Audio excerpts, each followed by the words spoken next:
Պարոն Ասլանյան, ձայնագրություններ հրապարակվեցին, հետախույս Արթուր Ավանեսովը կանդազը 2 ամսով կալանավորվեց, ինչ գնահատական կտակ այս գործընթացին։ Իշխանությունների շարունակական այդ գործողություններն են, որոնք ուղղված են զուտ քաղաքական process-ները խաթարելուն, դրանց բոլորի դա քաղաքական դրդապատճառը, եթե նույնիսկ ձայնագրությունը այդ տարածող լսեք, այնտեղ որևէ ինչ-որ պատժելի արարքի մասին խոսք չկա ընդհանրապես եւ մարդկանց կենցաղային խոսակցությունները բերել դարձնել քրեաիրավական քննության առարկա ամենաարդյունավետ միջոցը չի, ամեն դեպքում կանդազվեց մեր ազգի, մեր ժողովրդի համար կյանքը միշտ տալու պատրաստ անձնավորություն է եղել ու 30 տարիներ ավել ծառայել է մեր ազգին, հետեւաբար շատ առավել եւս իր դեպքում շատ վատ եմ գնահատում, որ նման հայտնի նման վաստակ ունեցող մարդու նկատմամբ նման քրեական հետապնդում արվի։ Իշխանական պատգամավորները հեգնում են, որ ձեր ուժը թաքնվում է մայրերի թիկունքում, հիմա էլ պատերազմի մասնակիցների թիկունքում, ինչպես կարձագանքեք։ Ժողովրդի մեջ սելեկտիվ վերաբերմունք դնել, թե մեզ ովքեր են սատարում եւ մեր կողքը ովքեր կան, այդ մեր առաջնորդը հենց անձնավորությունը վաստակ ունեցող հռչակավոր, որ իր կողքը ժողովրդական մեծ զանգվածներ են հավաքվել, հետեւաբար այդ ժողովրդի մեջ ամեն կարգի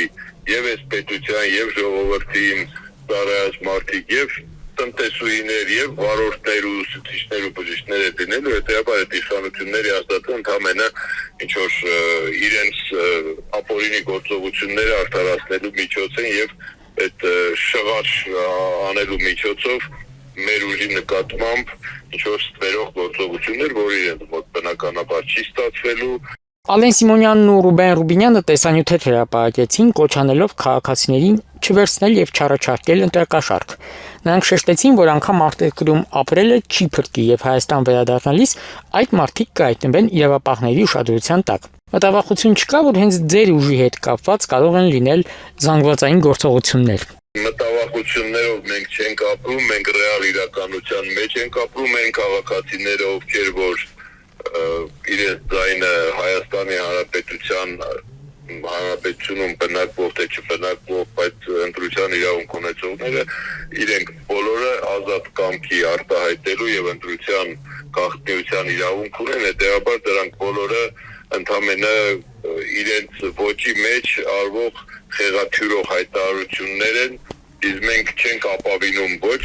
կաշառքին, ոչ համոզելուն, ոչ էլ մանավանդ իրենց ոճի մեջ խաբելուն։ Մեր քաղաքացիները հավատալով Սամվել Կարապետյանի շուրջը համախմբվելով ու հաղթանակի ձգտումով են հավաքվել եւ այս երկրում դրական փոփոխություններ բերելու մղումներով են հավաքվել, այլ մղումներ չեն կարող առաջնորդող լինել։ Իրենք թող եթե այդքան սպավում են ապագա process-ների համար, ապա փորձեք իրենց դրդել, թողացեն, որ բոլոր քաղաքացիները թող գնան ընտրության։ Թող կոչ անեն, որ քաղաքացիները ակտիվորեն ներգրավվեն ընտրական process-ների մեջ եւ մասնակցեն ընտրությունների, բայց իրենք դրա մասին չեն ասում, որովհետեւ իրենց ձեռ չի տալի, որ ընտրությունների շատ մատ մասնակցեն։